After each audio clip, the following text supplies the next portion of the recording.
Well, just before you all leave, thank you to all the participants. I think that today all the panelists were extraordinary.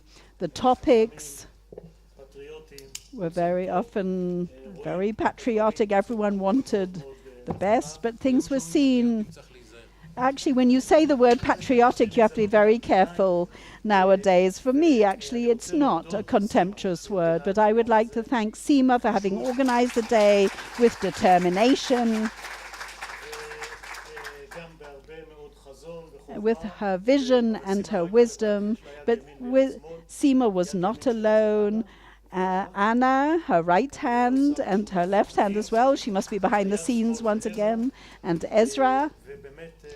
And all of you did a wonderful job. Thank you. So this conference was an inseparable part of what we deal with in our daily lives. At the INSS, we see ourselves and envision ourselves as perhaps the best data center and investigation center vis-a-vis Iran and other things. We had a simulation just before Trump actually did pull out. What will the Americans do? What the Europeans? What will the Israelis do? And it was amazing to see how that simulation did actually predict what exactly happened. There was a team just before the pullout with recommendations. They were not accepted, not by Jerusalem nor in Washington, but the recommendations weren't too bad. This is a key item. This is the central threat nowadays against the state of Israel, and it impacts everything from Hezbollah that is all sort of drawn into it by what is happening in the Gaza Strip, Syria, and it is a topic that we will continue working on full-fledgedly. It's a shame you didn't actually ask me about the name for this symposium today. Afterwards you can tell me how it happened, because I think a change in certainty, no, it won't happen. A conflict, yes, I think there is a risk of that. But to answer that question is quite tricky. So let's first of all start by saying what did we learn today, and then we will start talking about recommendations for policy. Okay, so we've learned what we've always known, that Iran wants to see Israel, well, dysfunctional, not annihilated maybe, but dysfunctional, not here. If we're not exactly here, but 20 kilometers away in the sea, they'll be happy with that. Anyway, for a long time we thought that the most dangerous thing in Iran was the nuclear element, and if we managed to postpone that by 10 years, then we were okay. But in the last 2 or 3 years, we recognized that the Iranian strategy has two arms, one that is nuclear and one that is conventional. And the Iranians' effort, the Iranian strategy, is strengthening both arms at the same time, because they both, in the end, are supposed to allow hurting the state of Israel, not to say destroying. And there's the conventional army in Lebanon, which they now want to replicate in Syria, and that one is supposed to prevent us from dealing with the nuclear. But the nuclear is supposed to provide some sort of an umbrella, because the Iranians are smart. You know, don't think otherwise. They're smart, they're subtle, they're sophisticated. They won't send a nuclear missile onto Israel. They know what will happen to them. But thanks to that umbrella, conventional power is going to disintegrate Israel. That's the goal, to disintegrate Israel, to make its life miserable through local proxies that on its borders will cause an internal collapse. And the Iranians have time. Let us not forget that. They have time. And I keep saying that. They are not working with the deadline of the 8 o'clock news or for the next tweet. No, they think half or even a whole generation ahead of time, and they just don't want to see us here. It's as simple as that. Now, this agreement, which was signed in 2015, I have to remind this because we're going to talk about it, and to remember what this institute thinks about that agreement. The agreement is not a second Holocaust like some people in Jerusalem think. No, it is not worthy of a Nobel Peace Prize. the first Nobel Peace Prize, not very clear either why it was given. But anyway, this agreement in the long term, in the short term, is good for the Iranians. Sorry, in the short term, it's good for Israel.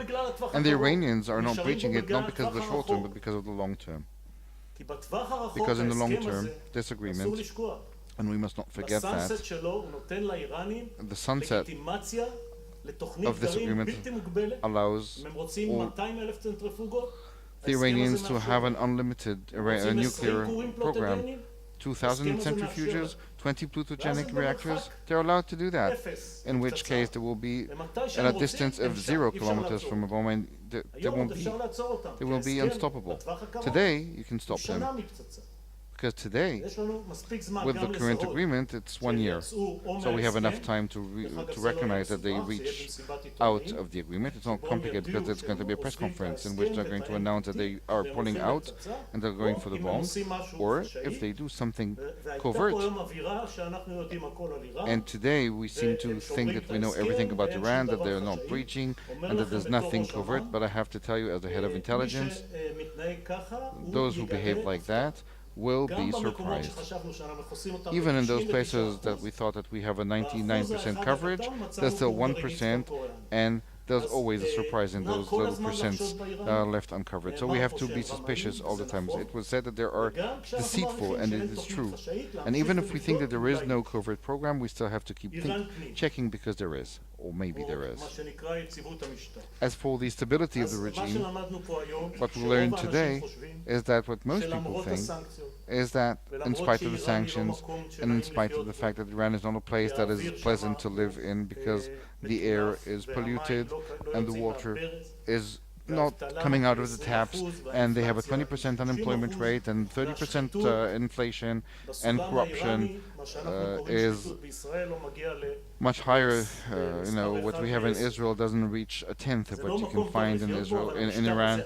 It's not a good place to live in, but still the regime is very, very powerful, extremely powerful, and all the reasons have been mentioned here. I won't repeat them, but the police, which is the least aggressive element in Iran, is the one that deals with the demonstrations, not the besieged, not the Revolutionary Guard. And I hope that all the experts are wrong, but they all said today that this regime, for many reasons, is strong, stable, and is not going to collapse in spite of the fact that the sanctions, which everyone keeps explaining to us that they can't do anything, but those sanctions are much more efficient than what was evaluated. And in the 2 months that elapsed, 4 months that elapsed, even the expectation for the additional sanctions was enough to make the rial reach 130,000. So the situation is not very simple in Iran because of inflation. But remember that even if the sanctions are efficient, that's not the important question. The important question, the interesting question is, are those sanctions painful enough to make the Iranians change their decisions? And we haven't reached that point yet. You have to remember, we lived with 500% of inflation for 10 years. It wasn't much fun. We didn't have growth, but when a people is determined to reach its goals, even when its life is being made miserable, it doesn't make him change his opinion.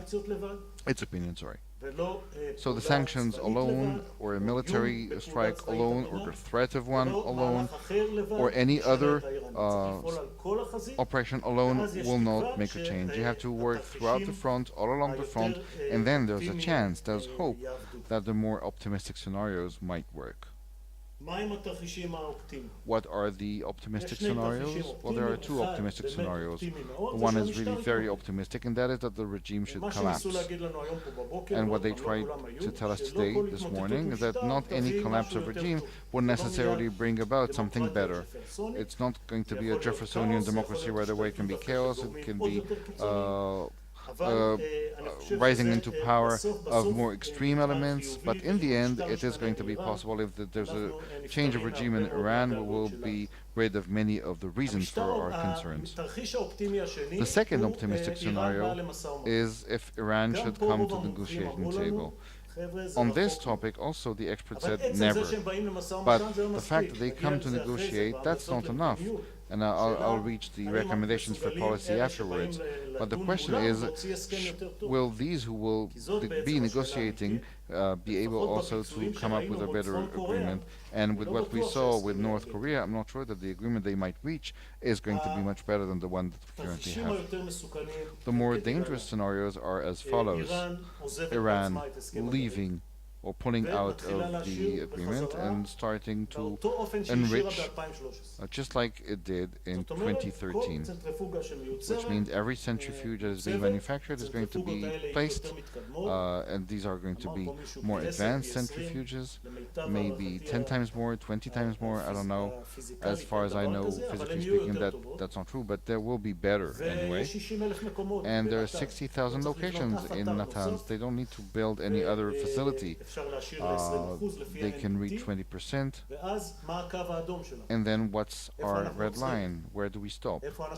Where do we go for action? Maybe we brought the sunset clause because it was clear to everyone that we're not willing to see this regime holding what sunset will allow, but maybe we just brought the sunset clause to 2020. It was at 2030, and now we will have brought it to 2020. So buying time like that just didn't help, didn't work. So we have to consider what we'll do with this thing, and I'll reach this point in a minute. And the more dangerous scenario is Iran going for a bomb, covertly or overtly, openly. The strategies which we now see the Iranians adopting are neither. They chose two other strategies. One is to forget for a moment about the nuclear. If they return to enrichment or go for a bomb, they will lose the world. They will lose Europe, but also probably the Chinese and the Russians. And that's not something that they want to lose for now. They have an edge. The isolated party is Trump, not them. So their threats and their activities are more in the non-nuclear. The threats on closing Hormuz or Bab el-Mandeb, or their activity in Syria, in Yemen, the missiles they launch at Saudi Arabia, and what they launch sometimes in the sea, and the creation of power, the building of power, facing the state of Israel. I think that the Iranians must have decided that until the moment, such a moment when the sanctions are too painful, they're not going to do that. They have a strategic patience. Changing the regime? Let's wait for that to happen in Washington. It's only 2.5 years. And a resistant economy? Well, yeah, these are the two predominant and prevailing concepts now in the Iranian approach. As for Syria, we talked about Syria, but the Iranians are not only in Syria, they're also in Lebanon, first and foremost, if I might say so. We tend to forget about that, but when we heard last week also about Iraq, I think, and Tamir also said that we did not have a border with Iran, but the Iranians have a border with us. Tamir, are you still in the room? Yeah? Okay. So anyway, the Iranians made a serious strategic mistake. They have a border with us in Syria. And I'm among the ones who were not afraid of hearing that they are coming to Syria. I thought that was a pretty good idea. Because do you know what it means to get intelligence in Iran? It's hard. It's a country the size of half of Europe. But when they come here, and this is where our intelligence is among the best in the world. Our Air Force in Syria, we don't need to refuel, don't need to go through different countries. It's not 13,000 kilometers away. It's right here. We can shoot at the Iranians in Syria without crossing our own border. So that's why the Iranians are not having an easy time in Syria. I would not take their place, believe you me. I've seen too many people who only see the bad things and they make a living out of that. I would not trade places with the Iranians. They made a mistake in coming to Syria. And they understand that. They understood that and during the month of May was it the 9th of May, when they realized, that the Israeli Air Force actually destroyed a large part of their infrastructure, and they had no solution to that. They didn't have any way to deter us. They didn't find any way even to stop the most primitive thing, to do the most primitive thing, which is to get even. They tried once, it didn't work. They tried a second time, it didn't work, because we have good intelligence and a good Air Force. And in the end, they did something almost meaningless. And what I found most promising was that they reported success, although they didn't have any success. So, on the other hand, I'm not underestimating the Iranians. They can do their homework just like anybody, and they will come. This bill is not yet settled. We should see this, like the NBA, as there are 7 matches, I think. I don't know. I think 7. It's just at 3 in the morning, so I don't watch basketball so late. So we won the first game, but there are still 6 games to go, and the Iranians, as I said, are patient, and we have to be ready for them to come next time with a slightly better plan. And if they don't find a better plan, then, there's always Hezbollah. They always have that. It's true that they keep that card for a strategic event, but maybe trying to get established in Syria is a strategic event, and we have to be conscious of that. And very, very cautious about what the Iranians are going to do in Syria, because in this institution, we said in the end of 2017 that the Iranians have decided to establish themselves in Syria with advanced military capacities, and we are determined that this will not happen. So there's a potential clash here, undoubtedly. There's another approach which was mentioned today. Most of the people who are proponents of this approach are not present in this room, but they say, let's hit the head of the octopus, not the mosquitoes, but the marsh itself. I disagree. I do not support this.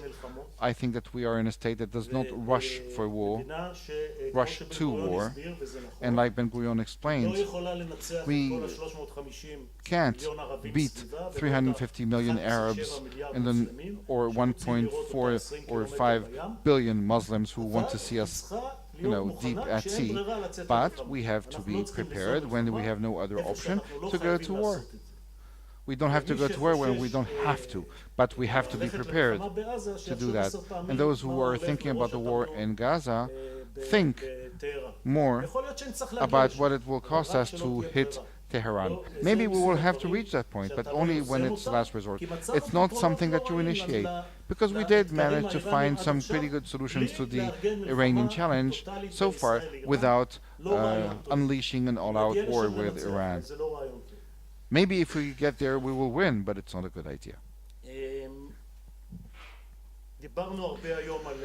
We also talked about Iran in Syria a lot. And we now know that the Russians will not get the Iranians out, nor will the Americans. The Russians will not do that because, in spite of various promises, according to which there seems to be some sort of a discrepancy between the Russian and Iranian interests. Well, I'm one of those who think that there is a discrepancy, but it's not so big. It's quite small, actually. And the Iranians need the Russians need the Iranians much more than they need us. And the Iranians don't work for the Russians. And the Russians are having a hard time as it is in Syria. And also starting a clash with the Iranians for our sake, that's not going to happen. And the Trump administration, just like the Obama administration, is not interested in having another war in the Middle East with anybody. So those who need to take the Iranians out of Syria is us. And the goal of getting all of the Iranians out of Syria is not a realistic goal. And we shouldn't waste our time speaking about that because we will get disappointed. But we have to have very clear red lines. What can Iran do in Syria and what they can? They want to have a cultural attaché? Okay. A religious attaché? Fine. But there are 3 things that we can't allow. They can't replicate Hezbollah and the Golan Heights, geographically speaking. They can't bring all the Shiites from the through Afghani, Iraqi, and other local militias to the area in order to create an army of 100,000 Shiite troops in Syria. If they want to bring about 200 Shiites, that's fine, but no more. And most importantly, is their wish to develop advanced missiles. That's a real red line. That's a red line which we have to enforce meticulously, and it's worth the risk of escalating into a war that we don't want. But there's Mabam. Mabam in Hebrew stands for Milchama ben Milchamot, a war between wars. And I'm looking at this concept with a lot of suspicion, because I have two questions. And someone spoke of 600 sorties, according to foreign sources, of course, in Syria. I don't know what type of sorties, if it's 600 bombs or aircraft, whatever. It's a lot. But the question is not how many times they dropped a bomb, but what did it get us? Because the war between the wars has to have a goal. And I'm wondering whether this reached 5% of the goal, which is stopping Iran and Hezbollah. Maybe it's not worth it. If it's 60 or 70%, then okay, it's worthwhile. But the second thing about the war between wars, Mabam, is to see whether it brings the war closer or it postpones it even more. So far it worked well, it postponed. But you have to remember that, a war between wars could actually result in getting the next war closer and not further away. And we have to take that into consideration. Not rely on the Russians, not rely on the Americans. Look at the agreement that they have between them on the de-escalation zones in Syria. These are areas in which are not supposed to touch the opposition. There's not going to be any activity, and the United Nations will come and all that. And this has been breached grossly and blatantly and openly by the Iranians and the Syrians and the Americans. Let that pass. So let's not rely on that. Now for recommendations for policy. I think that what we heard here from everyone, and I think it's really true, is that we have to use all the different weapons that we have, all the different tools and instruments that we have. The diplomatic tools, economic pressure, sanctions and other types of pressure, and also the military option, a reliable military option, and if we need, we have to use it. Because so far the Iranians have slept quite well every night, because they heard that the Americans have a reliable military option, but they saw zero win. Zero will, no will to use that option. And they thought that Israel does not have the capacity, although Israel said that it will use it. So the Iranians felt quite secure. But we have to make it clear to the Americans that we do have the capacity, we do have the will, should we get to that point. I think that today there's a good strategic coordination with the Americans, but we have to make sure that this continues. On a declarative level, we are on the same page, but as was mentioned here in many panels, in the Middle East does not have, the view here is not the same as in Washington, and we have to update each other based on the various developments in all those different tools and instruments, and take all these scenarios I just drew and see how in each scenario we have a ready plan to respond, so that we're not surprised the next day that the Iranians announce that they breached the agreement, that they're going out of the agreement, and then we start thinking, what's our red line, what shall we do, what do we have to do now, what's the next step. Sanctions have to be determined. Sanctions can only work when they're global and worldwide. The sanctions in 2012 succeeded and worked well because the Americans managed to convince the rest of the world to either join willingly, at that time the Europeans joined willingly, or to join because of secondary sanctions. Today it's much more difficult. The Americans just withdrew, and the rest, the likelihood of bringing the rest of the world in is not very high, and here I'm not very optimistic. Sanctions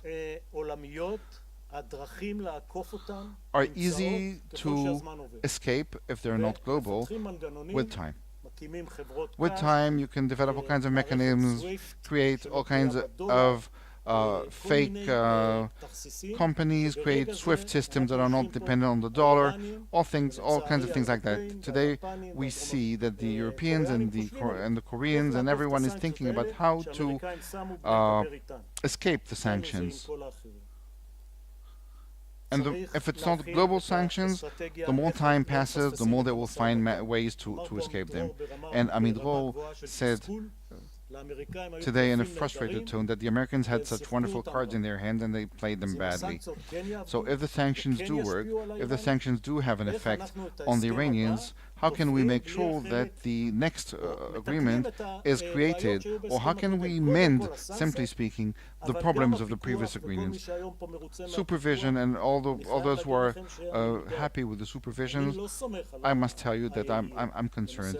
I don't trust the IAEA on that, because there are sites that the Iranians don't allow access to. There are some military sites, and all the military elements of the program, you know, what the Mossad has managed to prove, that it was not an archive. It was actually an emergency warehouse that was just waiting to be used for the moment when the Iranians would think that they wanted to do that. So there are things that have to be done differently.